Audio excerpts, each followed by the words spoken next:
J.R.R. Tolkien's son discovered something horrifying in his father's private papers after he passed away.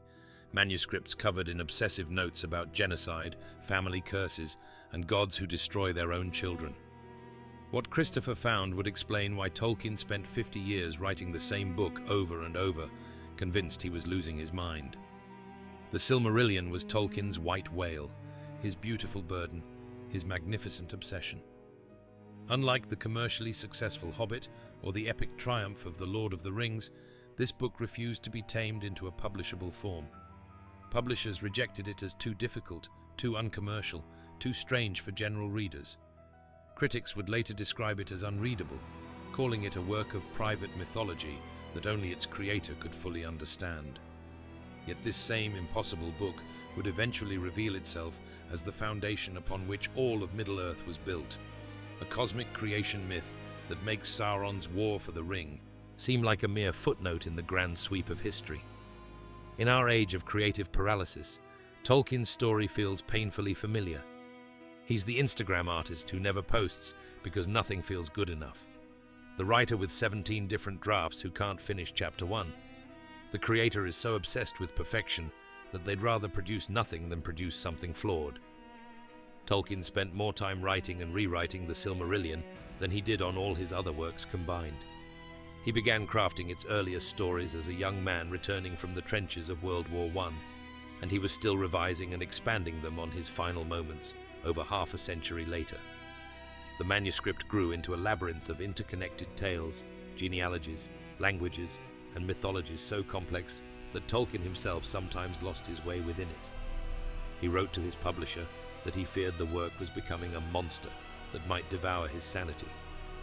If you've ever fallen into the perfectionist trap, constantly revising, never satisfied, always convinced your work isn't good enough, you're experiencing what drove one of history's greatest writers to the edge of madness. If Tolkien's struggle with perfectionism resonates with you, smash that like button, because sometimes the stories that feel impossible to finish are the ones most worth telling. The tragedy of the Silmarillion was that Tolkien knew exactly what he wanted to achieve, but could never quite achieve it. He envisioned creating nothing less than a complete mythology for England, a body of interconnected legends that could stand alongside the great mythic cycles of other cultures. He wanted to give his country what Finland had in the Kalevala, or what the Norse had in the Eddas, a native mythology rooted in its own soil and speaking to its own people. But Tolkien's perfectionism, his scholar's instinct for endless revision and refinement, meant that the closer he came to his goal, the further it all seemed to recede. In our culture of social media comparison and creative burnout, Tolkien's struggle mirrors every artist destroyed by impossible standards, every creator who quits because they can't match the highlight reel of others' success. When Tolkien passed away in 1973, he left behind a massive collection of manuscripts, notes, and fragments that told the complete history of his imagined world from its creation to its ending. The published Lord of the Rings represented only a tiny slice of this vast legendarium, covering perhaps a few months of history in a timeline spanning thousands of years. The real story of Middle-earth, its gods and demons, its cosmic conflicts and tragic love affairs, its rise and fall of entire civilizations, lay buried in file cabinets and desk drawers, waiting for someone brave enough to attempt what Tolkien himself had never been able to accomplish. That someone was Christopher Tolkien, the author's third son and literary heir. Christopher had grown up listening to his father's stories, had served as his first audience and most trusted critic, and had helped prepare The Lord of the Rings for publication.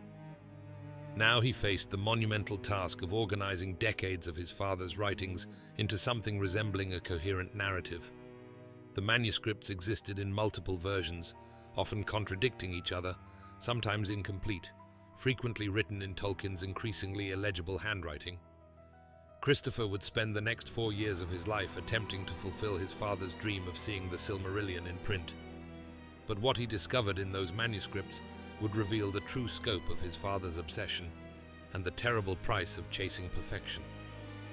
The book that finally appeared in 1977 bore the simple title, The Silmarillion, but it represented one of the most complex editorial undertakings in literary history.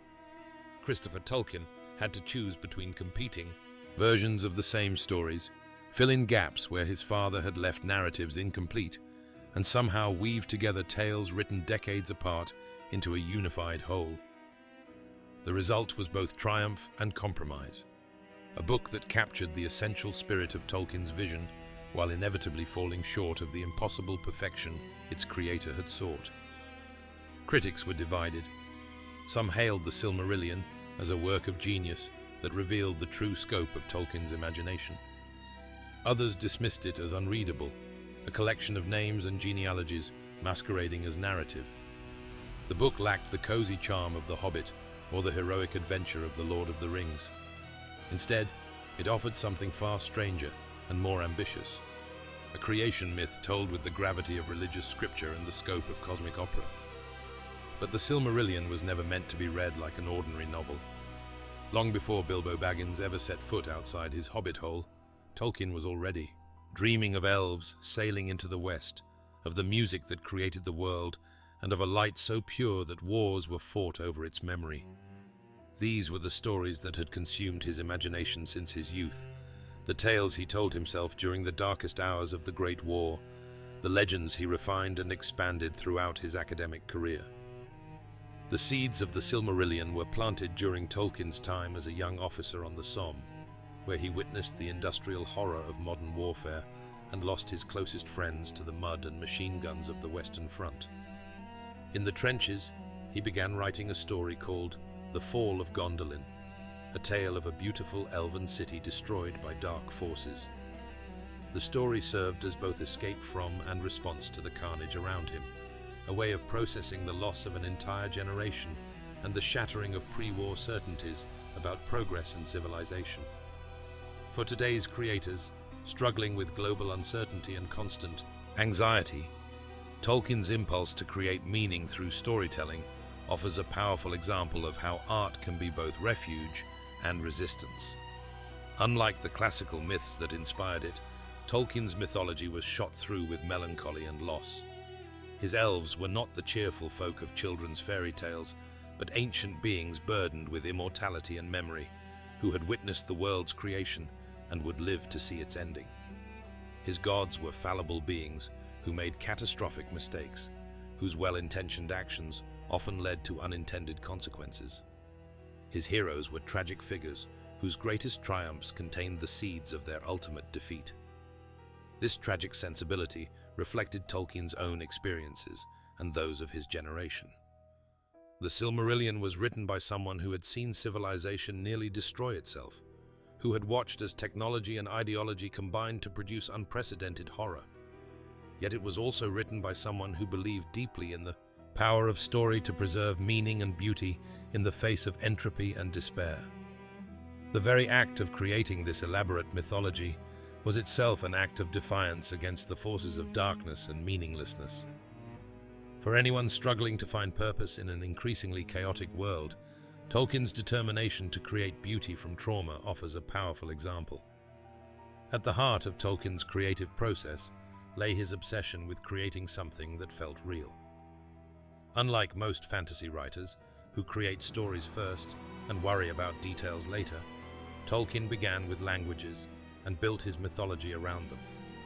He had been inventing languages since childhood, driven by the same compulsive need for perfection that would later torture him over the Silmarillion. Each character's name carried layers of meaning. Each place name had linguistic roots that went back centuries in his invented history. This obsessive attention to detail gave his work unprecedented depth, but it also trapped him in an endless cycle of revision and refinement. What Christopher discovered in his father's papers revealed the true extent of this obsession. Tolkien hadn't just been writing stories, he'd been creating an entire world with its own physics, languages, cultures, and histories spanning thousands of years. The manuscripts contained genealogies tracking bloodlines across millennia, linguistic evolution charts showing how Elvish dialects changed over time, and detailed maps marking the movement of peoples across continents. It was the work of someone who couldn't distinguish between creation and reality, who had poured his entire life into making an imaginary world more detailed and consistent than the real one. Tolkien's creation story reveals his deepest obsessions. In the beginning, he imagined, there was a cosmic symphony where gods sang the world into existence. But the harmony was shattered when one god tried to impose his own will above the greater design.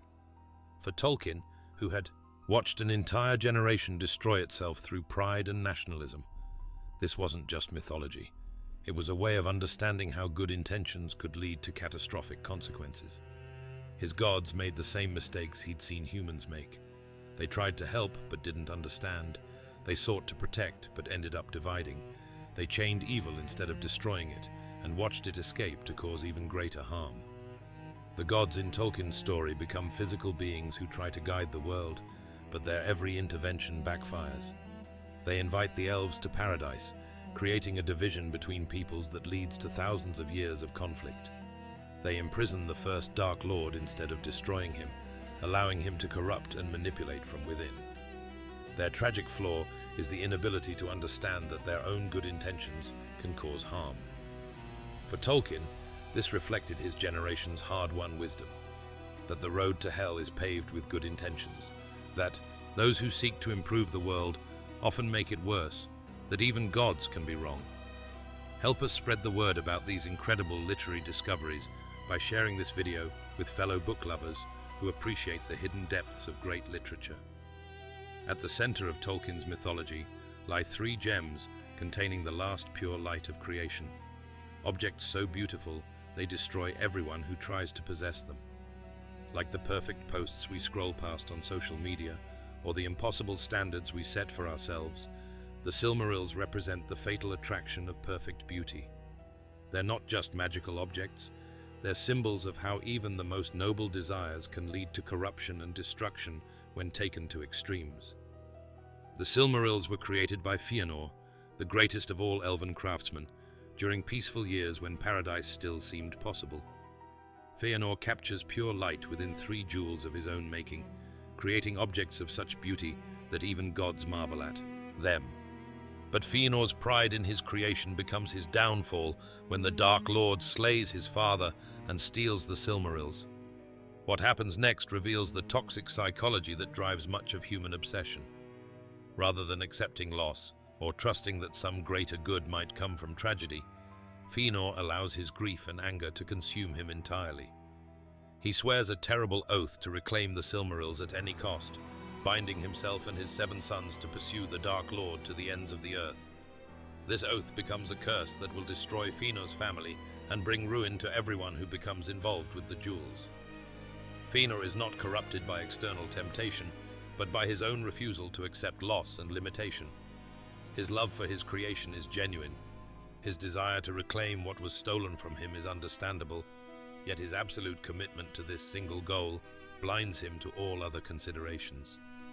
Anyone who's ever made a commitment they couldn't break, even when it was destroying their relationships, their health, their happiness, will recognize Fëanor's trap. Speaking of commitments that shape our lives, drop a comment below and tell us about your own impossible book or creative project that haunts you. What's the thing you can't finish but can't abandon? The tragedy deepens when Fëanor leads many of his people in rebellion, convincing them to follow him in pursuit of the Dark Lord. To obtain ships for the journey, Fëanor attacks and destroys his own kindred, committing the first act of violence between the good peoples in the history of the world. This marks the point where Fëanor's noble quest for justice becomes an evil that rivals the Dark Lord's own malice. The curse that follows provides the Silmarillion with its central dramatic structure. Generation after generation of Fëanor's descendants find themselves compelled to pursue the Silmarils, even when doing so brings destruction on themselves and everyone around them. This exploration of inherited trauma and the way that past choices constrain future actions reflects Tolkien's deep understanding of both personal psychology and historical process. The sons of Fëanor are not evil men, yet they find themselves trapped by circumstances largely beyond their control, forced to choose between abandoning their sacred oath and committing acts that violate their deepest moral convictions. In our era of family trauma and generational pressure, their struggle feels painfully contemporary. Children bound by their parents' choices, inheriting both their dreams and their damage. Within this larger pattern of doom and destruction, Tolkien weaves stories of individual heroism and redemption that suggest hope even in the darkest circumstances. The tale of Beren and Luthien, which Tolkien considered the heart of his entire mythology, tells of a mortal man and an immortal elf maiden whose love transcends the barriers between their peoples and ultimately leads to the recovery of one of the Silmarils from the Dark Lord's crown. Beren and Luthien's quest succeeds not through violence or cunning, but through sacrifice and selflessness. When they infiltrate the Dark Lord's fortress, they do so not to satisfy an oath of revenge, but to win the right to marry, despite the objections of Luthien's father. Their love transforms what might have been another story of obsession with the Silmarils into a tale of redemption that points toward the eventual defeat of evil. The story's deeper significance lies in its treatment of mortality and immortality. Luthien chooses to become mortal so that she can share Beren's fate, accepting mortality as the price of love. This choice reverses the usual fantasy convention that treats immortality as an unqualified good, suggesting instead that the willingness to accept limitation and loss may be the foundation of genuine heroism. Through Beren and Luthien's descendant Erendil, one of the Silmarils eventually reaches the Undying Lands and becomes the Morning Star, providing a bridge between the world of elves and the world of men. This transformation of the cursed jewel into a symbol of hope suggests that even objects touched by evil can be redeemed through sacrifice and grace. The Fall of Gondolin provides another perspective on the larger themes of the Silmarillion, showing how even the most beautiful and well-defended civilizations contain the seeds of their own destruction. Gondolin is the greatest of the hidden elven cities, a place of such beauty and strength that it seems immune to the Dark Lord's malice. Yet it falls not through external assault alone, but through internal betrayal, when one of its own citizens guides enemy armies to its secret gates. The destruction of Gondolin marks the end of the Elder Days and the beginning of Middle-earth's transition from a world dominated by elves to one where men will play the leading role. This transition is not presented as progress, but as loss, the fading of magic and beauty from a world that becomes increasingly grey and ordinary. Yet even this fading serves a purpose in Tolkien's larger vision, making way for the more complex and morally ambiguous world that will eventually produce both the corruption of Sauron and the heroism of Frodo and Sam. Even after his passing, Tolkien's greatest work continues to evolve, as his son Christopher spent nearly half a century revealing the true scope of Middle-earth's hidden history. The publication of the Silmarillion in 1977 marked not the end, but the beginning of a vast editorial project that would eventually encompass 12 volumes of the history of Middle-earth, each one revealing new layers of Tolkien's creative process and expanding our understanding of his imagined world. Christopher Tolkien's dedication to preserving and sharing his father's work represents one of the most remarkable examples of literary stewardship in publishing history. For nearly 50 years, he served as the guardian of Middle-earth's hidden history, carefully preparing manuscript after manuscript for publication while maintaining the highest standards of scholarly accuracy. His editions of the Silmarillion, Unfinished Tales, and the History of Middle-earth series have given readers unprecedented access to the development of Tolkien's imagination. But what drove this incredible dedication? Perhaps it was the weight of carrying his father's impossible dreams, a burden many of us know from family expectations and inherited responsibilities. Through Christopher's editorial work, we can now see how Tolkien's stories evolved over decades of revision and refinement. Early versions of familiar tales reveal surprising differences in character and plot, while abandoned storylines suggest alternative directions that Middle-earth's history might have taken. This ongoing revelation of previously unknown material has kept Tolkien's work alive and growing long after its creator's passing. The publication of these additional materials has also revealed the true scope of Tolkien's achievement. The Lord of the Rings, remarkable as it is, represents only a small fraction of the imaginative world that Tolkien created over the course of his lifetime. The Silmarillion, the history of Middle-earth, and related works show us an author whose creative ambition rivaled that of Milton or Dante, who set himself the task of creating not just a story, but an entire world. this world has proven remarkably influential on subsequent fantasy literature. Tolkien's example showed other writers that fantasy could be more than escapist adventure, that it could serve as a vehicle for exploring the deepest questions of meaning and mortality. His insistence on creating something that felt authentic, his integration of scholarly precision with imaginative storytelling, set standards that continue to influence fantasy writers today. But the Silmarillion's influence extends beyond literature.